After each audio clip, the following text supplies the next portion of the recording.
In today's video, we're going to be taking a look at the vintage collection Poe Dameron's X-Wing fighter.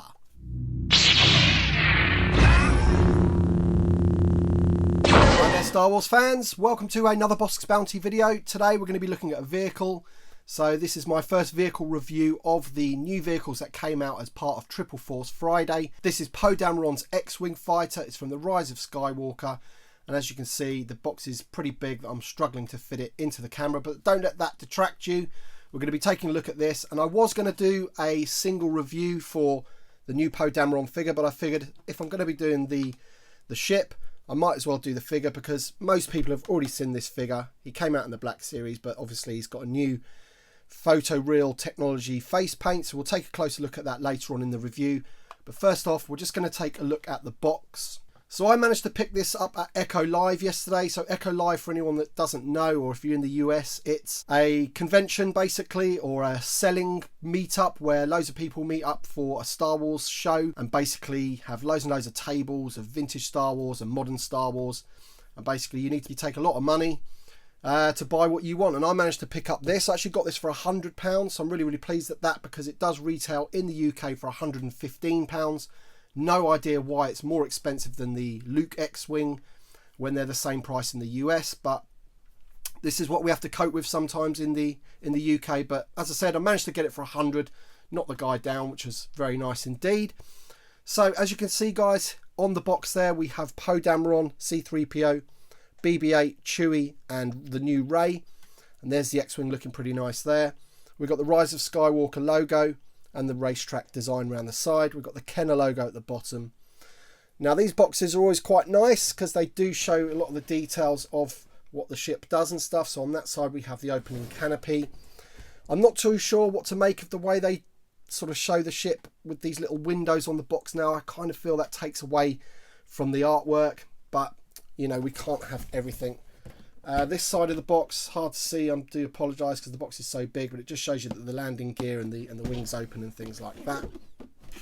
And on this side, it just shows some of the working parts and whatever. The box is pretty much the same on the back of the box, apart from the fact that you've got the Vintage Collection logo there. Obviously, you've got a load of the legal guns at the bottom there and the Disney and Hasbro logo.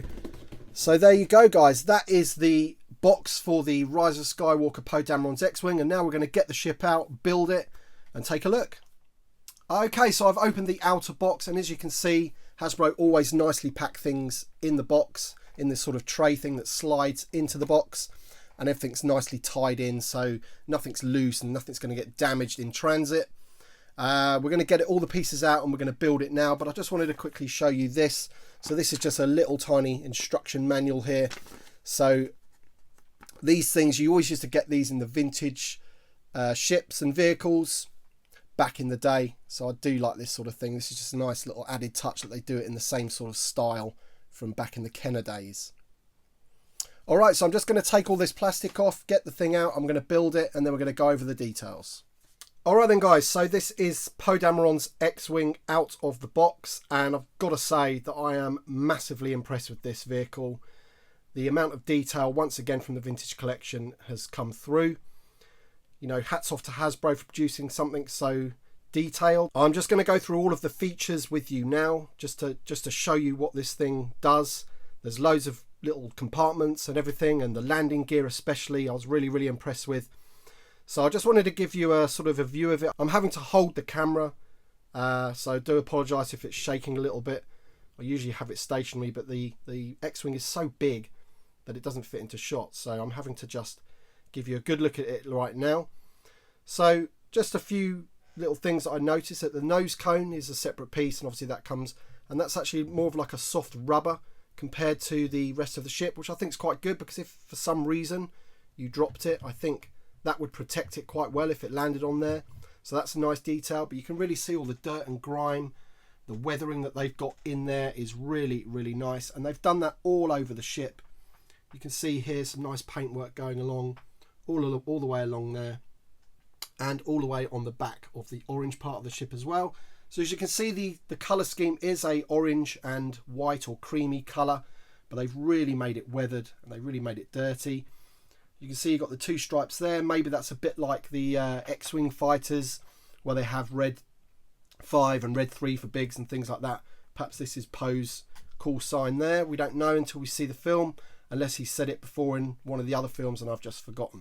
You can see some of the detail there in the engine. If I can just get the light in there, that's going to be a bit difficult, but the engines look really, really nice. There's just so many extra features to this vehicle. So as you can see, I've got the ladder out.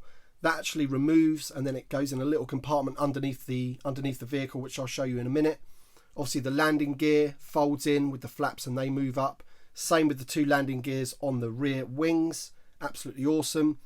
You've got the typical blasters there, or cannons that you have on an X-Wing. And of course the wings are going to open up into attack mode, which again I'll just show you in a second. I just wanted to go over a few more bits of detail for you. So you can see there some really nice detail in the engine working there. And if we open up the cockpit, you can see that he's got a pretty posh seat in there, and no worries about getting the figure in because you can actually open up that bit, which is really nice. So look at that, you've got a nice little control panel, lovely seat.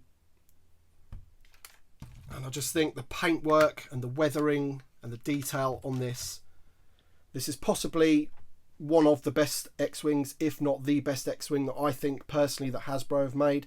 Speaking to a friend on Twitter, he absolutely loves this thing. He thinks it's the best one that he has, and I think he has quite a few of the X-Wings. This is actually my first X-Wing, so I can't comment too much, but just by looking at it and looking at the detail, I love this vehicle already. Just loads of detail. You can see there, nice blue and orange paintwork. Just going to try and have a look at the back of it here, so you can see again the engine works there. I'll see in the light. You can see the panels there where the landing gears come out. I'll show you in a second how they fold back up. This little compartment here lifts out so you can put BB-8 in there. I'll show you that in a second. I have got a BB-8, but I've only got the BB-8 from the Falcon, so it's not, I don't think we've even got a vintage collection BB-8, and I haven't got the 5POA one that I think maybe came with one of the Ray figures, but I've got one that came with the Falcon, so we're going to put that in. It does fit, but I'll show you that in a second. What else have we got? We've got this panel here, removes. See some nice engine work in there, loads of detail. So it's just these little extra added things that the vintage collection gives you, which obviously the normal lines don't, and that's why it's got a higher price point. I love the mechanism for getting the wings out, so it's not like other X-Wings. You actually just press this button here. There you go. Wings open very nicely, full way, which is great. And then if you want to put them back down, you just press the button on the back. Very nice indeed. So there's the other side of it without the ladder. Just look at that paintwork and weathering. You know, it really does look like it's been, you know, in a bit of a battle and flying through space. All the dirt and grime that you would expect on a rebel ship. You see all the weathering in there. Look at that. That's just amazing paintwork and detail. Really just gives it that authentic sort of old used look.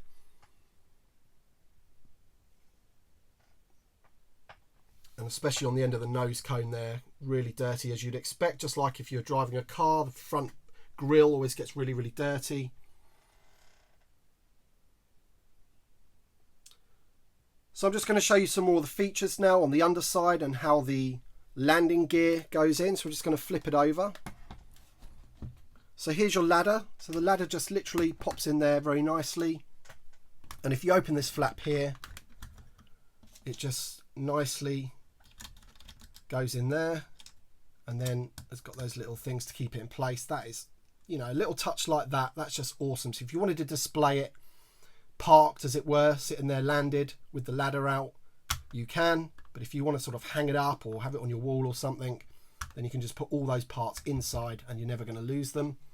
Landing gear is very nice in the front, so that just folds down in there, and then these two flaps just go in like that and clip in. Don't want to break it.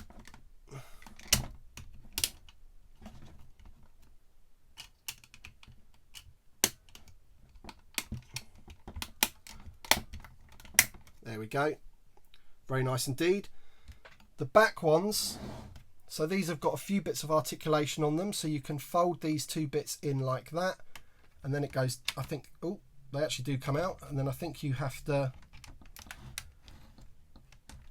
turn it like that, and then it sits in nicely, and that goes down. So I'll just show you again on this one. So the flaps go down like that. You turn it around, and then it folds in and just sits nicely. Let me just get that. Sits nicely in there. Can you see that? There you go. And the flap goes down and clips in. So there it is in sort of takeoff mode without out of the landing gear.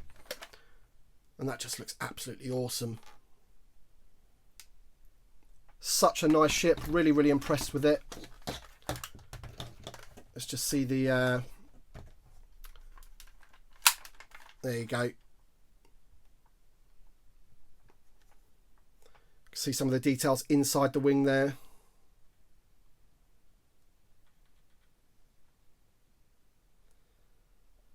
And then we'll just pop it back down. The wings join up very nicely with very little gaps when they're flat. So you can see there. Very nice indeed. So when this was announced, I was actually sort of not overjoyed about it. I was hoping that they would, you know, give us another ship from the Rise of Skywalker. You know, it's like, oh great, we've got another X-Wing, but after getting it, I've completely changed my mind. I can't wait to see these things in action in the film. It just looks stunning to me. The detail looks fantastic. And let's get BB-8 in there now so you can see that. Let's just take BB-8. Or let's just take that little casing off. And then I've got this little BB-8 here. So this is, as I said, this is the BB-8 that came with the Millennium Falcon with the Nerf gun. It's a pretty nice BB-8. Not too bad. But it's the only one that I have. It's actually my son's, so I'm just going to put him in there, and he sort of sits in there like that. Now the good thing is, I think the way they've designed it is that you can actually put an astromech droid in there as well, like an R2 unit. So we're going to just try that out in a second as well. So that's potential that other people that may be in the film that have got these X-Wings, that fly these X-Wings, maybe they have a different droid. They don't have like a little round one like BB-8. But we're just going to put him in there like that. Put that over like that. Let's get this in. There you go. And he is going nowhere, and he can move around inside. So I thought that was pretty cool. Let's just see if we can get a standard astromech in there. So there we go. We've got the weathered R2-D2. So that fits perfectly as well. And let's just put that. See if he fits in. Oh yes, fantastic. Look at that. Perfect fit. His head can still move while he's in there. So that to me is just ingenious. That's to give you that option basically to have either the, you know, the round astromech droid of the BB-8 style, or to actually have a proper R2 in there. So you can mix it up. You can have it however you like. I think that's just amazing. Just again, this is the sort of thing that the Vintage Collection offers. Loads and loads of detail. I'm trying to get some light into those engines for you so you can see the detail in the engines. So nice. Alright, so the next thing to do is get Poe Dameron out of the package. Take a look at the facial sculpt and the facial paint on the new figure. And then we're going to stick him in to the X-Wing and see how he looks piloting it. Alright, so first off, let's have a look at the card. So I've mentioned this before in previous videos. This is my least favourite card of the new wave. He really does look photoshopped there. But you've got the orange X-Wing in the back there. But he does look, you know, compared to the background, he just looks like he's been placed there. And I don't even think it's actually that great a shot of Oscar Isaac. I don't know, he just looks like he's sort of staring into thin air. He looks a bit gormless even. But whatever, you know, we've got the Kenner logo at the bottom there. Rise of Skywalker. Yeah, he's VC 160 if you were wondering. But we're going to get him straight out of the packaging and look at the facial sculpt, and let's see if the paint job is better than the original Black Series version. Alright, so there's the facial photoreal technology at its best for this figure. I think it's not too bad. I've seen them better with the new technology, but it is a massive improvement on the Black Series version. Obviously he's got all the articulation that you need, loads and loads of detail on his flight suit. I'm not going to go over too much of this figure because obviously we have seen him before. He came with his little blaster there, so you can, you know, put that in his holster to keep that safe if it'll fit in. That'll do. But yeah, the main reason that I wanted to get this figure out is to just to take a look at that facial detail, just to make sure that it's a better representation of Oscar Isaac. And of course you do have his helmet, and I've always liked the Poe helmet. It's pretty cool, black with red detail, and I've always liked those yellow visors that you've got on there. So we're just going to make sure that this goes on his head, and he looks pretty cool with it on. So let's get that on. Yeah, perfect fit. Alright, so now we have got Poe Dameron with his helmet on. We are going to put him in the X-Wing, and we're going to put BB-8 back in so we can see the whole setup of how it's probably going to look like in the film. Okay, so BB-8 is in there looking pretty snug, and we've got Poe Dameron here, and we've got the canopy open with this little piece up like that to help get the figure in. It does have this little joystick that you've just got to be careful of, which is very nice. So we're just going to try and put him in. Right, sorry about that. I just had to cut away because he is a little bit tricky to get in because obviously of his ball hinged legs. He hasn't got the perfect straight legs. So you need to sort of press them in to like feed the figure in. But once he's in, he looks really good in there, look. So very nice. Let's see what he looks like with the canopy down. Excellent. That is just awesome. So yeah, for a conclusion, I would say if you're thinking of picking up one of the vehicles, I'm yet to do a review of the Red 5 Luke Skywalker X-Wing. But for what I'm seeing, it's a pretty nice vehicle, but it does seem to be just a repaint of one of the previous ones that we've had, the Biggs one perhaps. This is a completely whole new sculpt because the X-Wing is completely different. And obviously it's had the full vintage collection treatment with, you know, just the detail of things like that add an extra dimension and bonus to the vehicle. Oh. If you look at the inside of there, they've even done the inside with the detailing as well, which is very, very nice. The whole way the landing gear works is just on point for me. They've got that absolutely perfect. And as far as an X-Wing goes, just look at that. Lovely model. BB-8 looks fantastic sticking out there, and the great, you know, he can move around and everything. So, you know, I think they've just pretty much thought of everything for this particular X-Wing. Really, really, really pleased with it. Let me know what you think in the comment section below about this X-Wing. Let me know if you're going to pick it up or if you've already picked it up. I do admit slightly on the expensive side, but I honestly think it is probably worth it for the new sculpt and the paintwork and all the details and the extra little features that you do get. Alright then guys, so let me know what you think in the comment section below. Thank you very much for watching as per usual, and we'll catch you on the next video.